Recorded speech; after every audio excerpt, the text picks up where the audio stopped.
Alhamdulillah. Nah itu Pak Andi, monggo Pak Andi saya ajak nyombo kalau bahasa Jawa. Apalagi yang berditanyakan Pak Andi? Ya, ini kan juga jadi perbincangan juga dengan teman-teman yang nasabnya itu NU ya. Oke, saya jawab. Ya. Udah paham. Bentar dulu. Oh iya. Ya. Tadi itu juga belum saya jawab soalnya. Itu belum dijawab. Oke, Pak Andi, nih kan live ini ya. Saya Bapak Madura, Ibu Jogja, keluarga besar saya di Beligeh. Orang Beligeh tahu. Mbah-mbah saya ulama, Coba. mbah-mbah saya kiai. Saya sepengetahuan saya, Ya, saudara Suginur ini kan dari Banten. karena saya dulu pemain debus, maka muncullah image bahwa saya itu orang Banten. Ya, very clear kan? Ya. Clear ya? Di Banten sebelumnya. Iya. Jadi kalau nasab saya nggak ada yang kiai. Kenapa dipanggil Gus?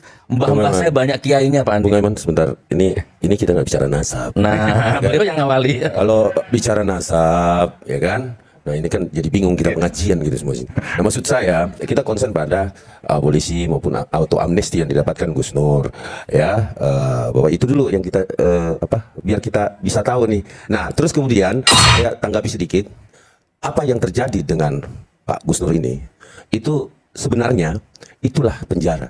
Maksudnya? Begitulah nasib orang yang di penjara, nggak ada spring bed di dalam. Oke. Memang harus ditempatkan seperti itu karena dia memang hukum ya itu menabrak hak asasi manusia Pak, dan pasti tidak berlaku yang namanya untuk enak-enakan karena pertama kapasitas ya, bicara kapasitas 2x3 itu masih banyak juga yang belum sidang dan lain sebagainya sehingga dia tidak dikirim ke lapas sehingga ditumpuk dulu di situ. Memang seperti itu Pak, tidak ada yang enak di penjara itu. Nah, kami juga biasanya klien-klien kami juga mengeluhnya di situ dan itu hal yang biasa, tidak ada yang luar biasa di situ. Makanya ada yang 6 tahun menghindari penjara ya. Itu bukan ya. Biasanya duduk di sana soalnya orangnya. Ya, jadi gini Si Bapak. Lester itu. Oke, Mas Rai. Pertanyaan Gus, satu pertanyaan boleh? Silakan bukunya. Saya akan memanggil seorang Suginur dengan Gus, ya, karena bagi saya dia adalah ulama.